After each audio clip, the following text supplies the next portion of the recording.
esta invitación. Los dejo con él y su charla que nos va a presentar en el día de hoy. Muchas gracias nuevamente, profesor Burger, por estar acá con nosotros. Ya, muchas gracias Marco, gracias por la invitación y a presentarles este seminario a distancia. Yo debo decir que la invitación original era para presentar resultados que quizás tienen una lejana conexión de lo que están estudiando en el doctorado de sistemas complejos. Y la idea de esta charla nació de un comentario que hice hace unos años cuando Marco todavía estaba en nuestro programa de doctorado, acerca de la conexión entre un modelo de ondas espirales en medios excitados y autómatas celulares. Marco me pidió retomar este tema, me preguntó por los avances y finalmente resultó que este tema con los colaboradores que tenían entonces lo cerramos, o sea, no lo perseguimos, pero todavía sigue existiendo un problema de investigación abierta. Entonces, les voy a hablar de modelos formulados en términos de EDPs locales y no locales, de lo que digamos son sistemas complejos, lo que consideramos como sistemas complejos en nuestros ámbitos, sobre ondas espirales, enfermedades infecciosas y flujos de peatones.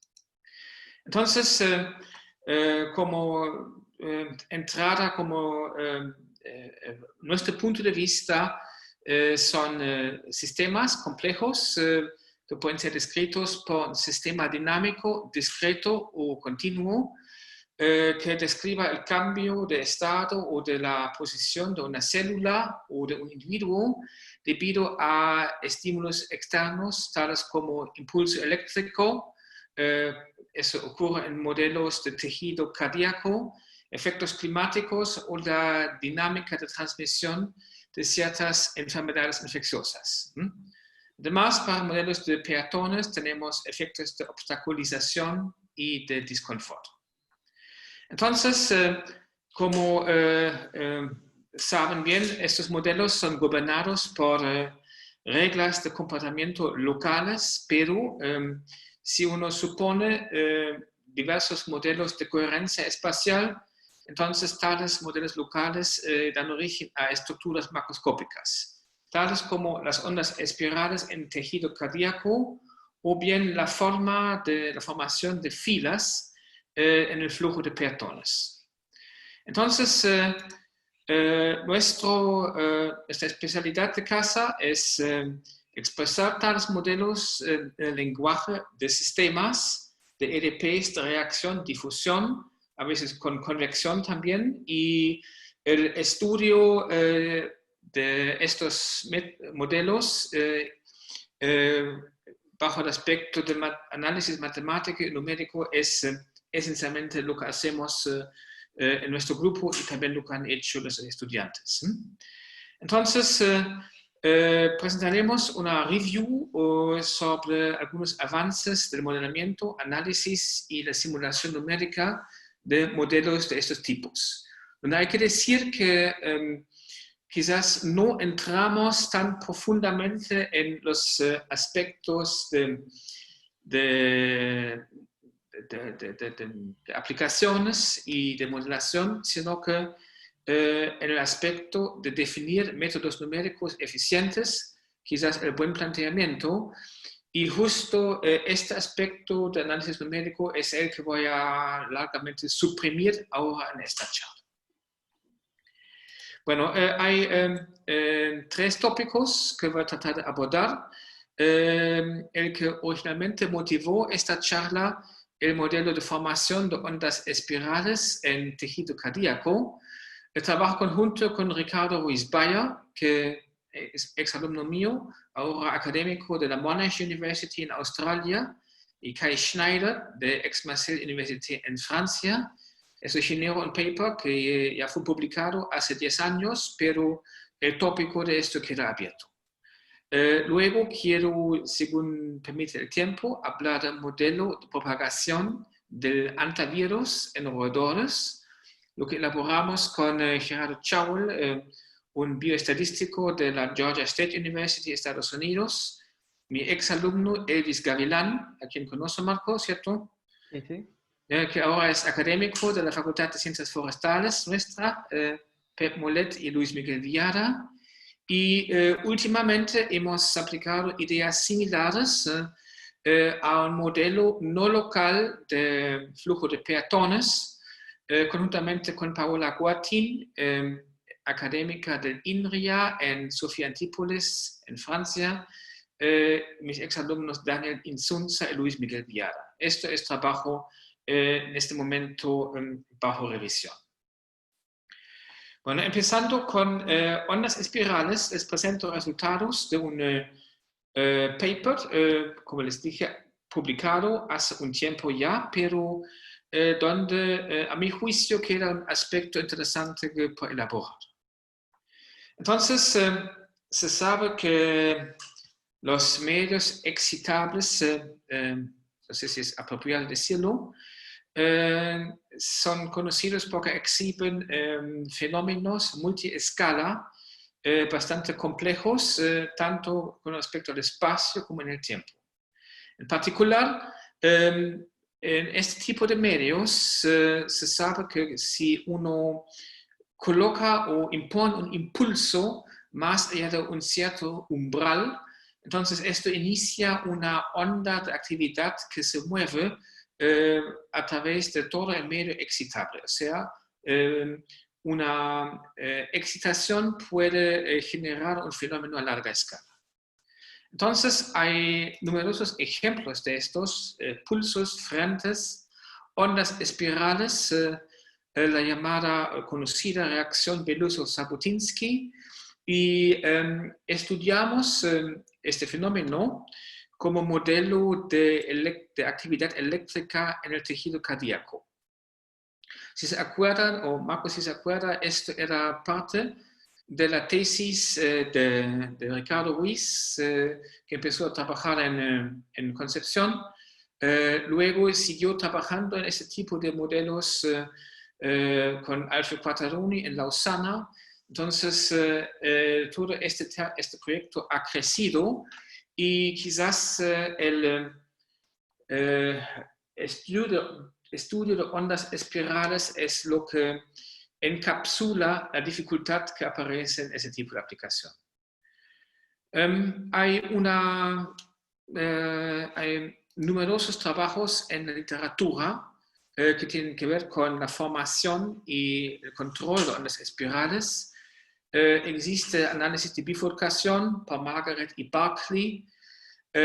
Estudiamos este fenómeno como, digamos, juguete para aplicar métodos de solución numérica, o sea, como objeto para resolver EDPs, empezando con el trabajo de Barkley, y también hay un trabajo, supongo, conocido de Greenberg y Hastings, publicado hace mucho tiempo, donde la formación de ondas espirales es establecida y demostrada como por un autómata celular. Como ustedes son expertos en esto, yo tengo entendido que no se puede decir nada más de que seguramente ese trabajo de Greenberg y Hastings ha estado al inicio de un desarrollo posterior. Hay libros sobre esto como este Pattern Formation, donde todo esto debe haber sido profundizado. Entonces, mi conexión con la descripción del mismo mecanismo a través de autómatas celulares no es muy buena. Eso debo decir. Entonces, ¿qué hicimos nosotros? El interés en ese tipo de modelos surgió a partir del estudio de sistemas de reacción-difusión que se presentan aquí en el sistema 1 en su forma más simple, donde se supone que U y V son dos incógnitas, A es una función no decreciente y este modelo es un sistema de reacción-difusión que incluye el caso estándar cuando simplemente A de U es una función lineal con un coeficiente de difusión lineal. Y mi investigación personal está basada en estudiar ecuaciones de difusión degeneradas. Es decir, se supone que la difusión se anula cuando la concentración o la incógnita es menor o igual a un valor crítico U estrella. Entonces nos interesa estudiar tal modelo sobre un dominio bajo condiciones cero flujo, que es 4, y con condiciones iniciales. Y las dos variables U y V que aparecen aquí tienen roles diferentes en tal sistema. La U es una variable de excitación que es asociada con una escala de tiempo muy rápida, y la V es una variable de recuperación que es asociada con una escala de tiempo lenta. Entonces tenemos una variable rápida y una variable lenta. Entonces hay numerosos modelos propuestos en la literatura que difieren en las ecuaciones para las funciones f y g que describen tales fenómenos. Y una ecuación conocida es la ecuación de Fitzhugh-Nagumo, o sea, esta es una cinética donde f es la cinética de la variable de excitación y g la de recuperación. Entonces aparecen aquí parámetros A y B, y ρ es la escala de tiempo de U. Entonces este ρ supuestamente es un parámetro muy pequeño, y con esto se indica que U es una variable rápida. Entonces uno quiere vincular el estudio del sistema de convección-difusión con el estudio del sistema dinámico aquí, y por lo tanto sería muy bueno tener acceso a las nullclinas en forma explícita, es decir, al lugar en el plano de fase donde se anulan las derivadas de U y de V con respecto al tiempo. Es decir, uno quiere resolver en forma explícita las ecuaciones f igual 0 y g igual 0. Para cambiar esto, Berkeley propuso una variante de esta cinética dada por las funciones f y g indicadas aquí, donde simplemente se cambió un poco la definición algebraica de f, y eso tiene la ventaja de que ahora la nullclina de U es separable. Es decir, f se anula o cuando U es 0, o cuando U es igual a 1, o cuando U es V más B dividido por A. Entonces, la contribución de Berkeley en un trabajo posterior era un método numérico especializado que aprovecha que se conoce la nullclina en forma explícita. Entonces, nos gustaría estudiar si el punto fijo U igual 0, V igual 0, este es, digamos, estado de reposo puede ser excitado, y esto lo vamos a ilustrar en un diagrama en la próxima transparencia. Antes de esto mencionamos también otra cinética, la que es la de Aliev y Panfilov, donde para f y g tenemos una descripción algebraica más complicada, especialmente para g, con más parámetros adimensionales, y donde aparece un término ix, esto es un estímulo externo. Entonces, esta cinética propuesta en este paper en el año 96 ha sido considerada más realista para describir la actividad eléctrica en el tejido cardíaco. Otros modelos que se han propuesto últimamente, o no tan recientemente, pero que siguen siendo discutidos, son los modelos Luo-Rudi 1 y 2, donde uno tiene un número extendido de variables V, donde, por ejemplo, hay n variables que describen diferentes canales iónicos. Entonces, todos estos modelos son implementados en modelos de propagación de impulsos eléctricos en tejido cardíaco. Volviendo a la cinética del Berkeley, entonces es interesante dejar fuera por el momento el efecto de difusión y estudiar solamente el sistema dinámico, que son dos EDOs aquí. Y esto es el diagrama de fase con ciertos parámetros, A igual 0.75, B igual 0.02, y ρ es 0.02, o sea, esto es 1 dividido por ρ es 50. Entonces, esto indica que la variable U es bastante rápida y el proceso de excitación, entonces, se describe por lo siguiente. Aquí 0, 0,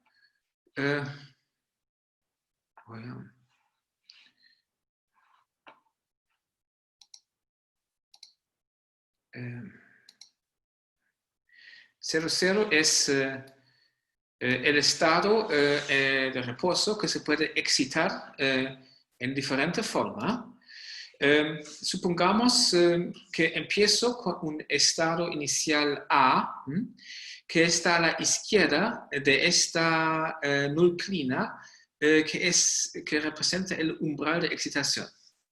Entonces, ¿qué va a pasar? Que lentamente el estado del sistema vuelve de A al estado de reposo 0.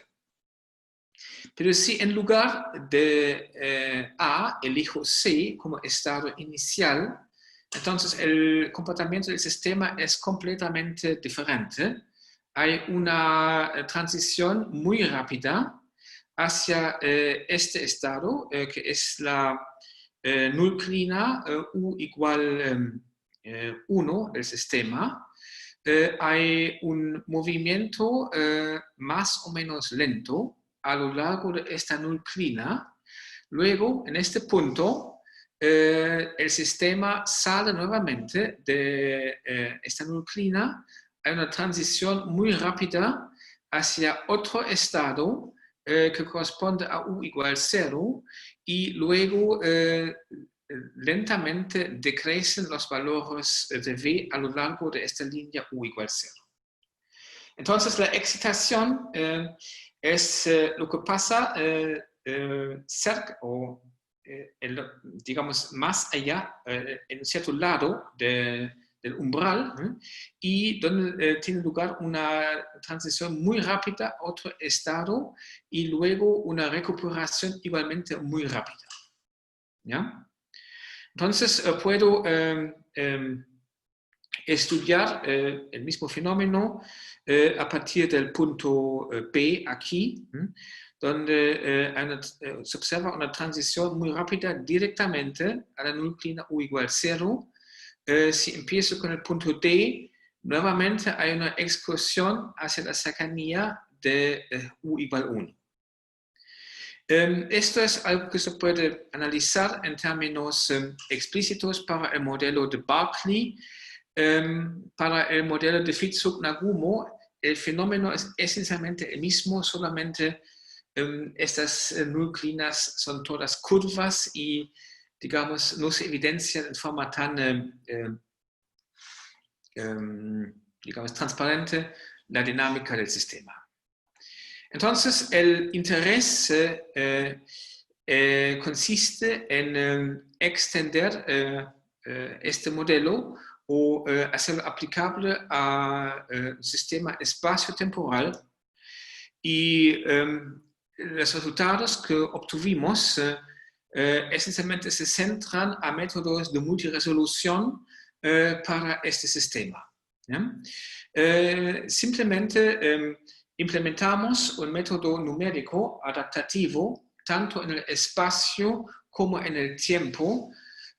Solamente comento que esta es una metodología para concentrar esfuerzo computacional en zonas donde hay gradientes largos, donde la solución varía fuertemente. Esto se hace mediante una estructura de datos especializada, un árbol, y hay una ganancia de tiempo computacional y espacio de almacenaje mediante la operación que se llama thresholding. Es decir, se descarta almacenar información que es menor en su valor absoluto que un cierto detalle. ¿Ya? Entonces, la representación de una solución sobre una malla fina no es más eficiente si ocupo una estructura de árbol, pero sí es más eficiente si implemento una técnica de thresholding, o sea, descarto información que está bajo un umbral de interés.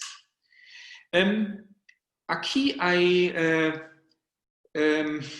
yo no voy a entrar en el detalle técnico, pero comento que todas estas esos métodos numéricos dependen de la adecuada selección del threshold. Si lo elijo muy pequeño, entonces no descarto casi nada, es decir, no hay ganancia de eficiencia computacional. Si lo elijo muy grande, el método numérico va a proceder de forma muy rápida, pero el error será muy grande.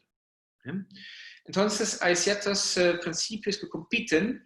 Entonces, en este sistema se ofrece la posibilidad de trabajar primero en una dimensión para calibrar el método numérico y luego implementarlo para hacer una simulación en 2 o más dimensiones. Entonces, los resultados obtenidos son los siguientes. Trabajando con el modelo de Berkeley y sin multiresolución, por mientras obtenemos lo siguiente, comparamos el efecto de difusión lineal con el efecto de difusión degenerada. Entonces se obtienen espirales que se distribuyen en forma irregular sobre el espacio.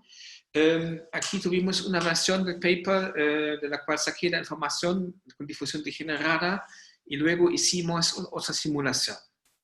Entonces se forman espirales, o sea, estructuras curvadas que se mueven por el espacio y que indican valores altos de la variable, esto es la variable U en ambos casos. Entonces, si uno sigue calculando esto, se obtienen soluciones con aspecto más regular, como espirales concéntricas con más o menos, que son más o menos equidistantes. Y aquí hay una diferencia entre la estructura para difusión lineal y esto es difusión fuertemente degenerada. ¿Ya? Entonces aquí se obtiene una escala espacial menor que en el caso de las ondas espirales de este caso. Voy a simplemente decir, esto es la solución sobre una malla más o menos gruesa. Obtuvimos efectivamente que para todas las variantes del esquema numérico, que aquí se ha utilizado sin multiresolución, sin eficiencia mejorada, que estos son métodos de un orden un poco más que uno. Entonces, luego se decidió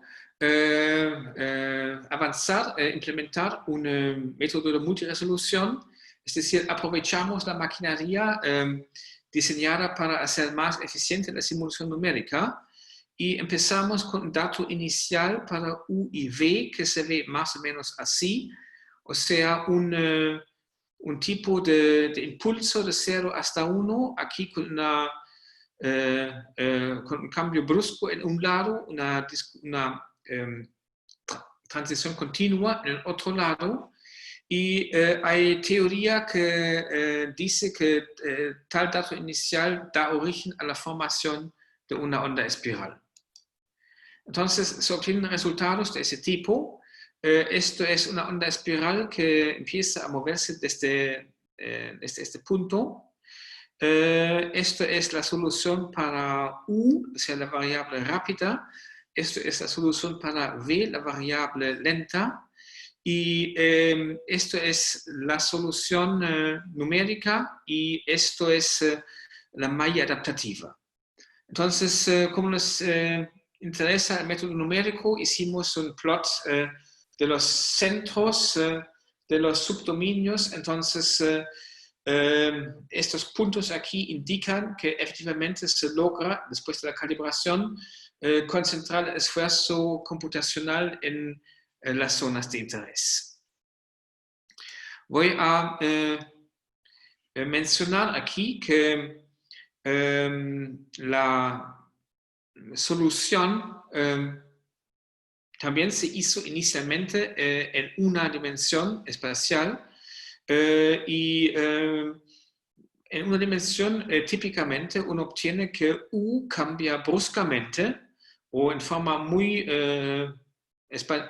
concentrada especialmente entre 0 y 1 y la variable V, que es la variable de recuperación, varía más continuamente, o sea, no exhibe ese tipo de cambios bruscos en el espacio.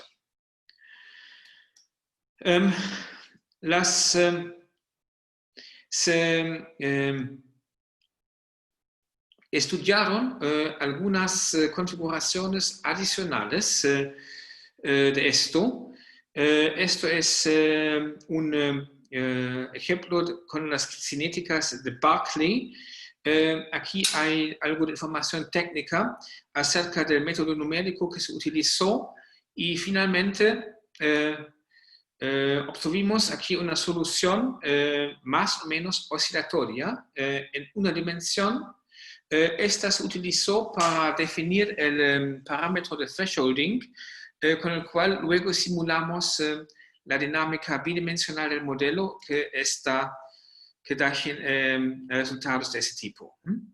Entonces, esto para ilustrar que efectivamente el método de multiresolución que diseñamos, aunque no entendimos profundamente el modelo físico, sí está funcionando y se obtienen figuras muy similares a las publicadas en la literatura.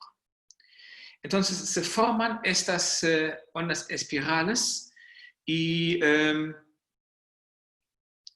esto funciona también con otra cinética. Esto es la cinética de Aljev-Panfilov con parámetros que corresponden a modelos más realistas del tejido cardíaco. Que se obtiene aquí se empieza con una onda que se forma aquí y luego esta estructura rota y finalmente se obtiene un frente de recuperación. Esto es la estructura de árbol que genera la solución, donde, digamos, aquí vemos solamente los centros de las hojas del árbol, es decir, esta figura ilustra la estructura de datos que se ha utilizado para generar esta solución. Entonces, cuando el tiempo procede, se forman estructuras cada vez más complejas que se forman aquí estas estructuras rotan y luego se mueven hacia afuera, lo que es lo que se entiende como onda espiral, y esto se asemeja bastante al tipo de excitación eléctrica en el tejido cardíaco. Bueno, voy a, digamos, mostrar más imágenes. Se obtiene una cierta, digamos, distancia típica entre las estructuras, pero en este caso no obtenemos una solución o sea, hay ciertas asimetrías en la definición original del problema.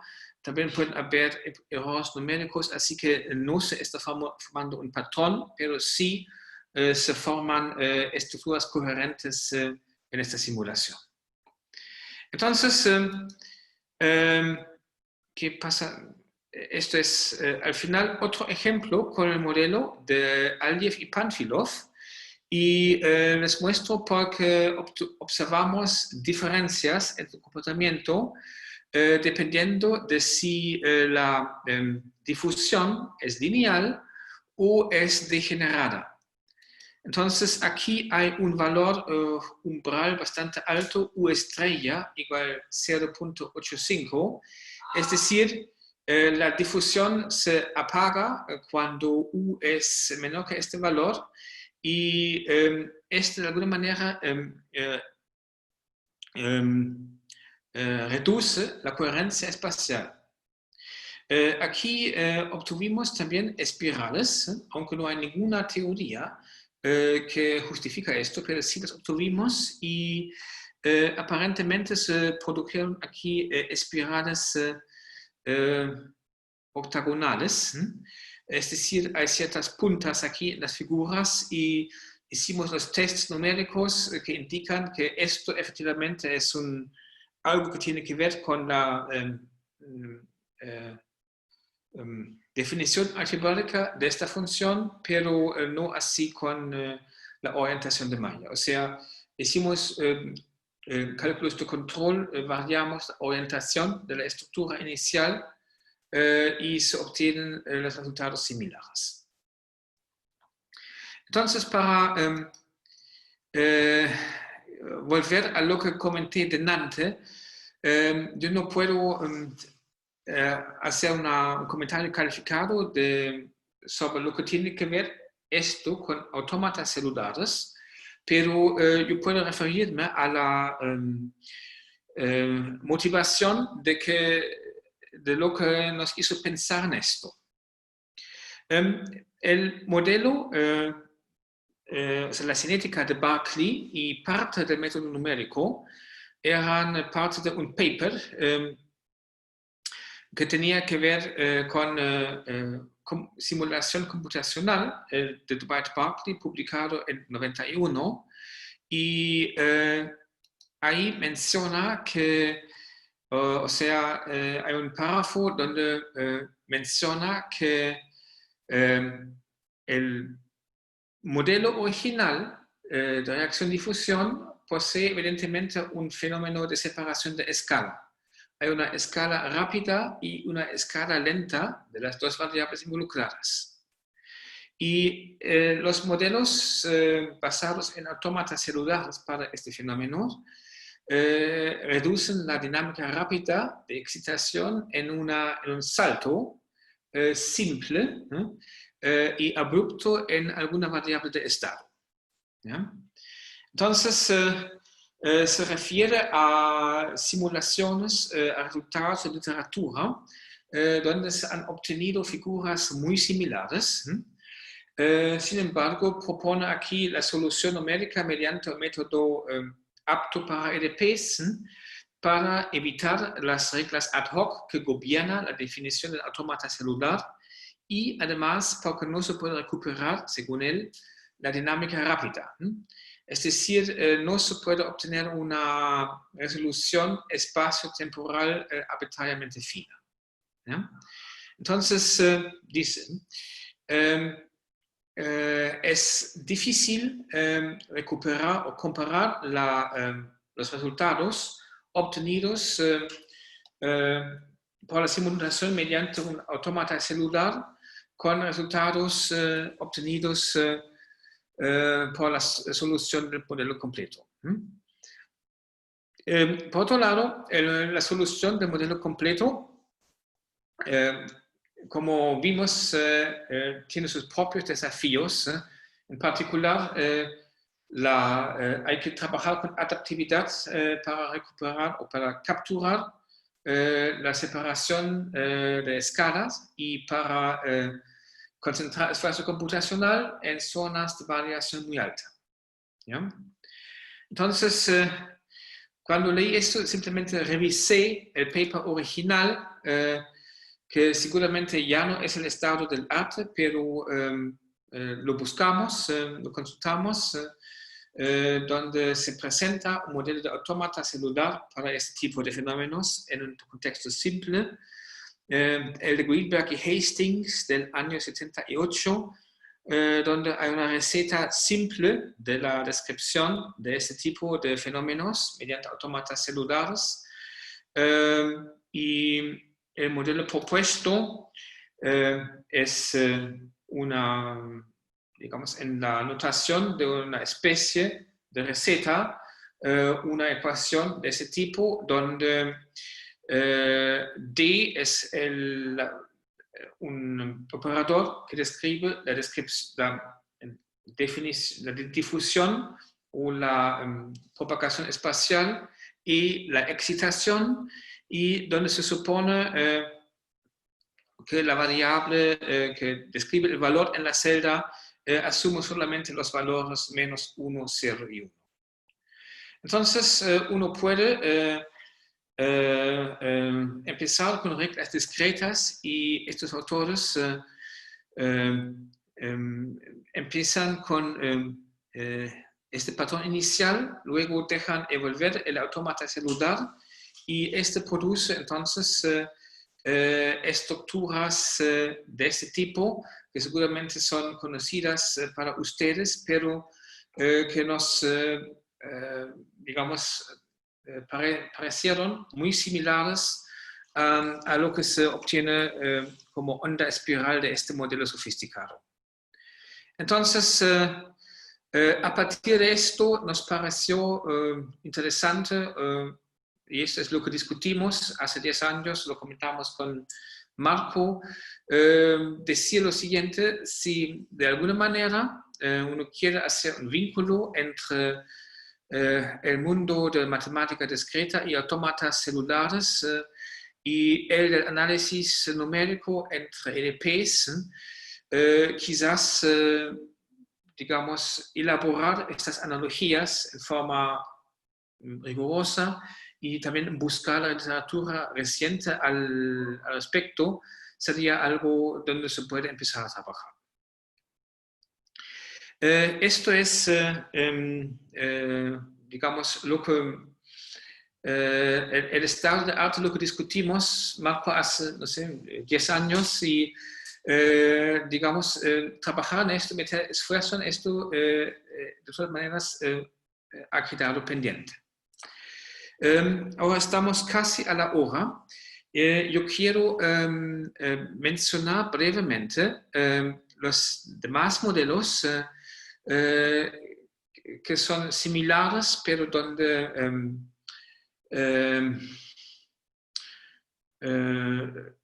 también tratamos desarrollar un modelo para comportamiento colectivo.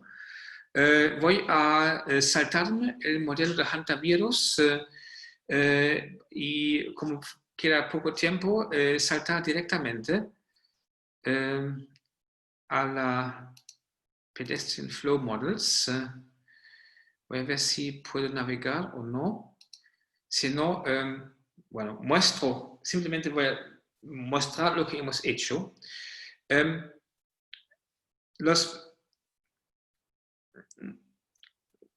La propagación de patrones también juega un rol en aquellas aplicaciones donde se mueven individuos y donde el movimiento de individuos es descrito por procesos de difusión. En el lenguaje de EDPs, de términos, digamos, de variables continuas, donde la incógnita es una densidad, la difusión es el mecanismo adecuado cuando el movimiento no es dirigido, o sea, no viaja un individuo o una entidad con una intención, sino que busca un espacio libre. Entonces, esto es el mecanismo adecuado para la propagación de enfermedades, para el movimiento biológico, siempre que las entidades que se mueven son animales, no tanto humanos. Entonces, hace un tiempo no tan largo, propusimos un modelo de propagación del antivirus, que es también una enfermedad quizás no tan peligrosa como el momento del COVID, pero donde las entidades o los animales que transmiten esta enfermedad son roedores. Entonces, definimos un modelo que describe la transmisión de esta enfermedad, subdividiendo la población de roedores entre machos y hembras, males y females, y aplicando a cada género un modelo subdividido en susceptibles, expuestos, infecciosos y recuperados. Esos son los modelos SEIR, que son, digamos, una variante del tipo de modelos que están en la prensa, que se discuten también para el COVID. ¿Ya? Entonces, uno subdivide la población entre susceptibles, expuestos, infecciosos y recuperados, masculinos y femeninos, y luego uno define las tasas de transmisión entre los compartimentos. Esto genera modelos bien conocidos en la epidemiología matemática, y nosotros agregamos a esto una coherencia espacial aplicando movimiento biológico. Entonces, el mecanismo que agregamos era el mecanismo de que los masculinos son atraídos por los femeninos. Es decir, hay diferentes maneras de definir flujo biológico de masculinos, de machos hacia hembras, lo que puede ser realizado mediante un término no local o un término local.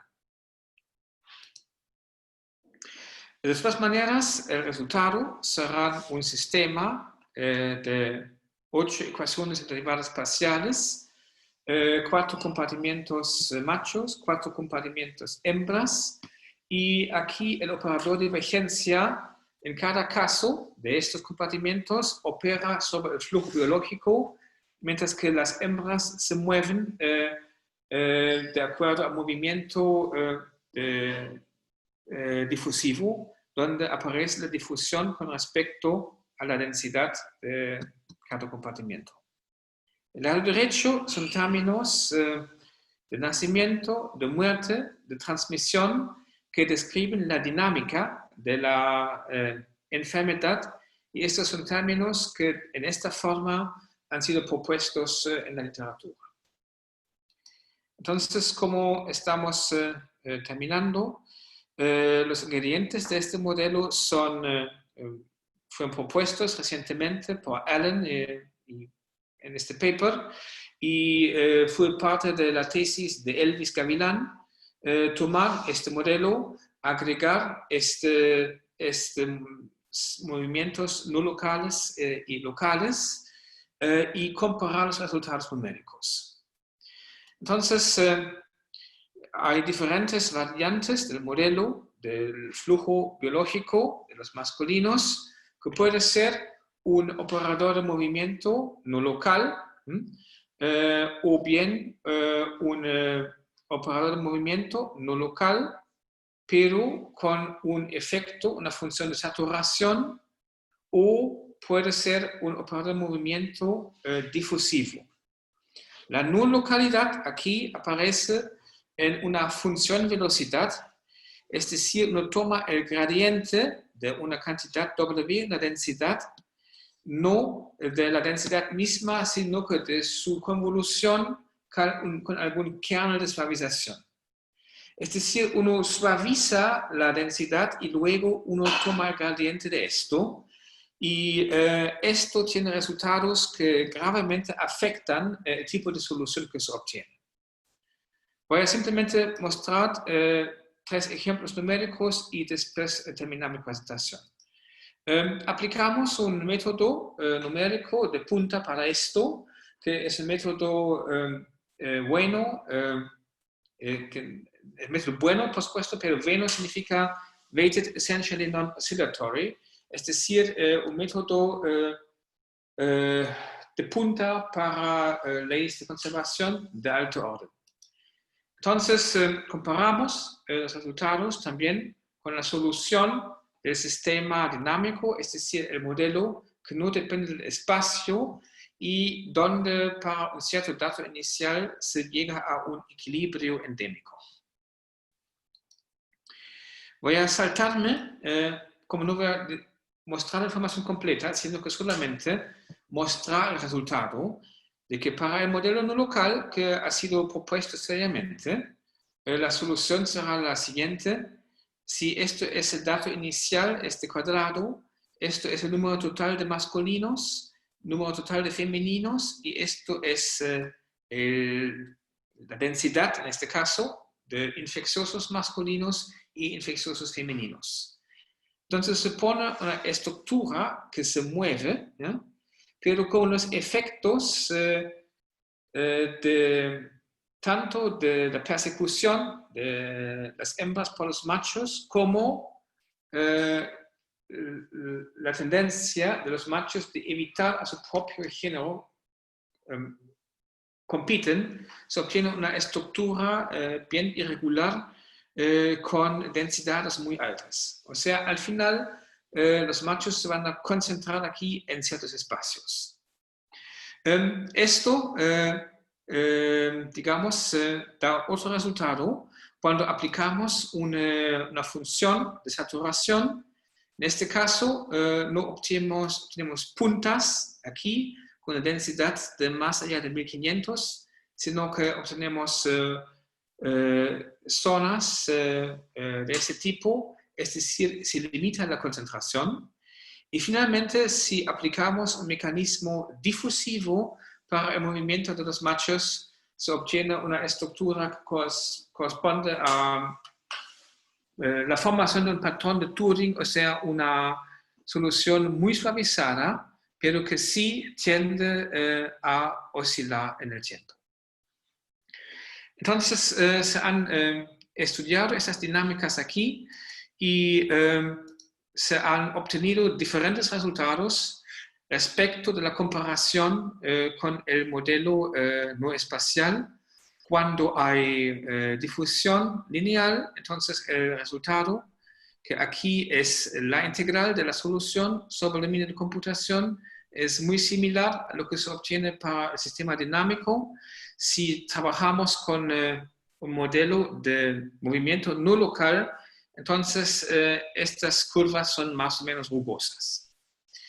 Yo tengo más cosas para mostrar, pero quiero terminar aquí, quizás comentando que como todo el mundo trabaja sobre modelos para el COVID, de hecho hay una pandemia de modelos matemáticos, como sabemos. La pregunta es ¿por qué eso no se hizo aquí?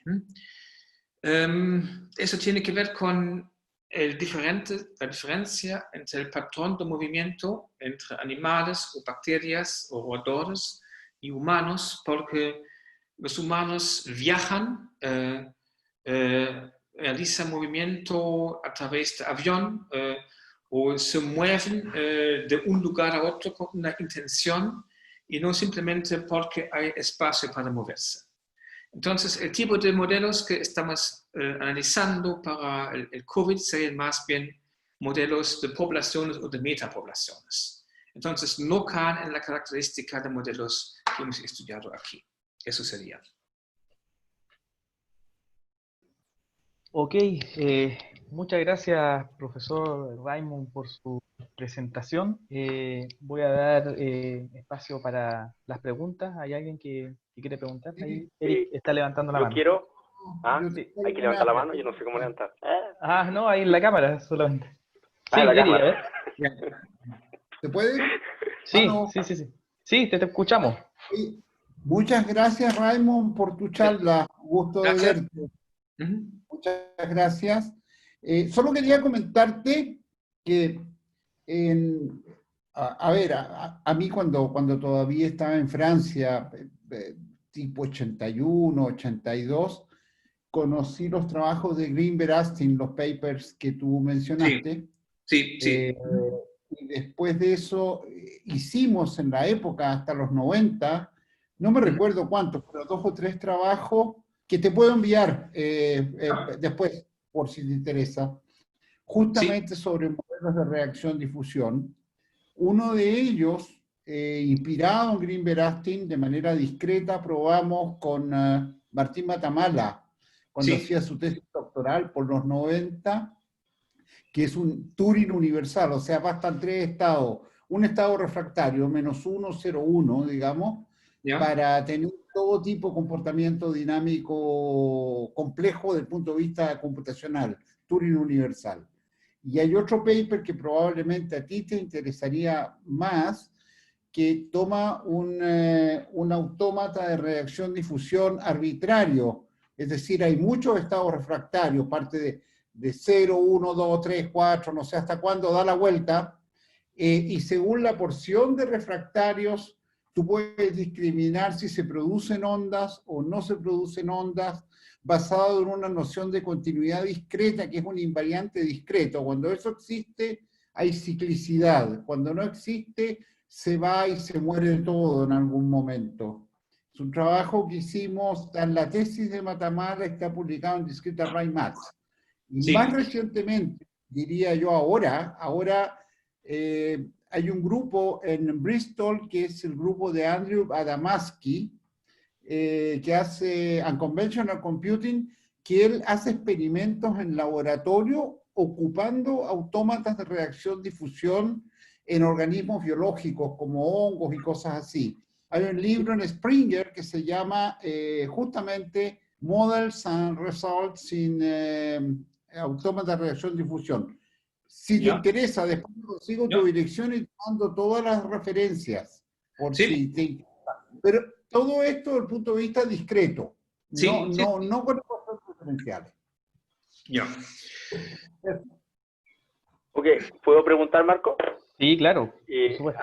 Yo tengo una duda respecto de este operador difusión que uno podría decir no lineal que introdujo. O lineal por pedazos quizás, quizás habría que decir. Ya, sí. No sé, bueno, ese operador difusión. Mi primera pregunta es si uno recupera los resultados cuando U estrella es chiquitito. Sí. Los resultados de difusión, o sea, si hay algo de continuidad o es dramáticamente diferente el comportamiento. No lo hicimos, los resultados empiezan a asemejarse. Ya, porque hay un sistema que es bastante parecido, que son la difusión en medios porosos, cuando uno tiene una gota que es, por ejemplo, está en el libro de Barenblatt, que está sobre un medio poroso y esta se va a meter en el medio, entonces se dispersa, spreading, y penetra. Entonces ahí también se tiene una difusión de este tipo, y me parece, estuve mirando el libro mientras tanto, que los resultados es un caso que es singular, o sea que no hay una continuidad, digamos, para U estrella igual a 0, o sea, tengo resultados bastante diferentes para U estrella diferente de 0 de 0. Y me preguntaba en el caso si uno considera el movimiento de un frente solamente, por ejemplo, o el problema de KPP, de Kolmogorov, Petrovsky, Piskov, o de Fischer, más fácil pronunciar. Este tipo de difusión, si también obtiene resultados parecidos o no sabe. A ver, lo que hicimos como simulación numérica, fue, por ejemplo, estudiar un sistema de Turing, ¿no? O sea, con dinámica de Schnackenberg, que es el típico ejemplo que aparece en los libros como formación de patrones. Y aquí variamos el valor crítico, o sea, donde se apaga la difusión y sí se observan fenómenos similares. Debo decir que el interés en difusión fuertemente degenerada surgió de un modelo completamente diferente, o sea, de un modelo en aplicaciones de sedimentación. Donde uno bueno, exactamente, perfecto. Donde uno supone que ciertos efectos entran solamente o se manifiestan solamente cuando de cierta concentración. La solución es crítica. ¿No? Y de ahí empezamos a mirar otros modelos. ¿No? El punto es que si uno agrega un término convectivo, entonces las soluciones son discontinuas siempre donde la difusión no es activa.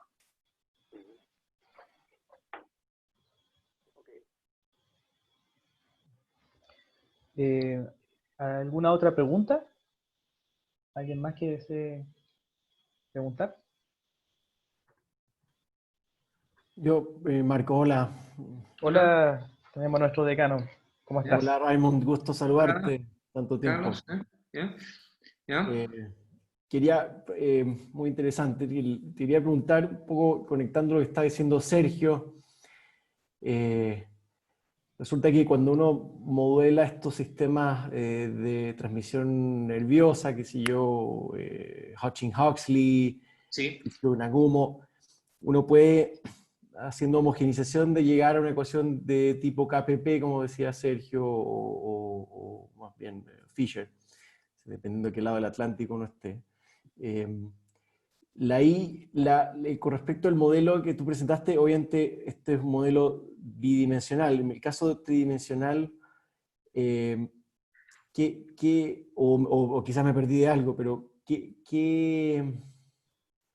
por un lado tienes la posibilidad de comprar con modelos de menor dimensionalidad a través de una homogenización, o eventualmente pasar en mayor dimensión espacial. Entonces quería preguntarte un poco cómo veías el paso del método en el contexto que estabas presentando. A ver, antes que nada, lo que he presentado es el trabajo que hizo Ricardo, que digamos la última parte del trabajo de tesis que hizo él conmigo antes de irse a Lausanne. Entonces, para hacer esto funcionar en más de dos dimensiones, hay que definir la estructura de datos. O sea, es un ejercicio de implementación no menor, pero en el principio se puede hacer.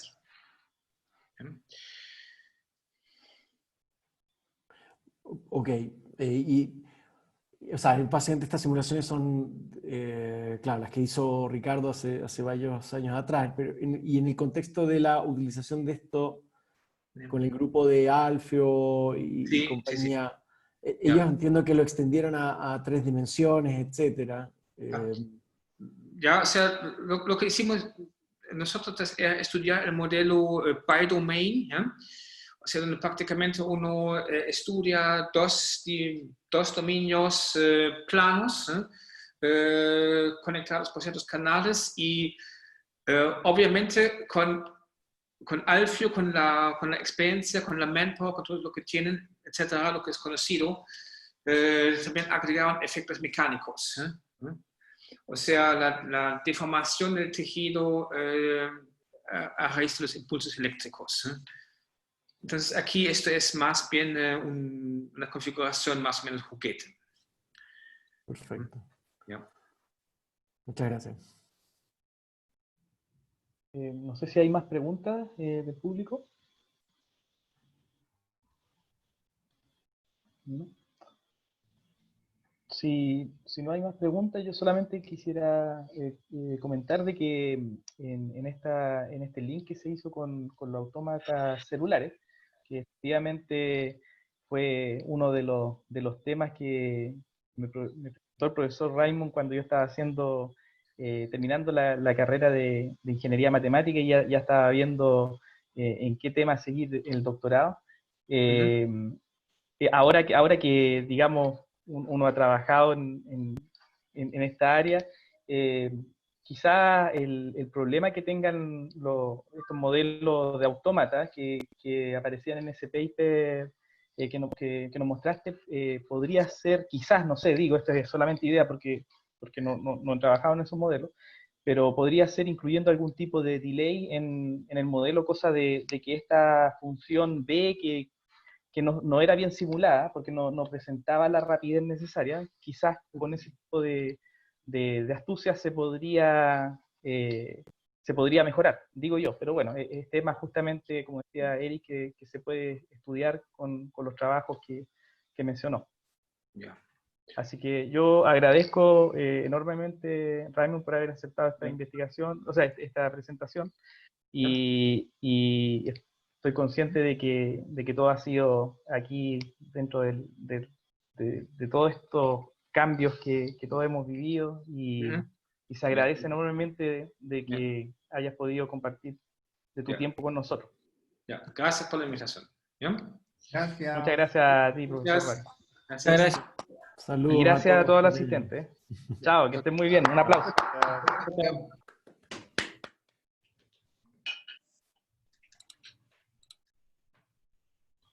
Entonces,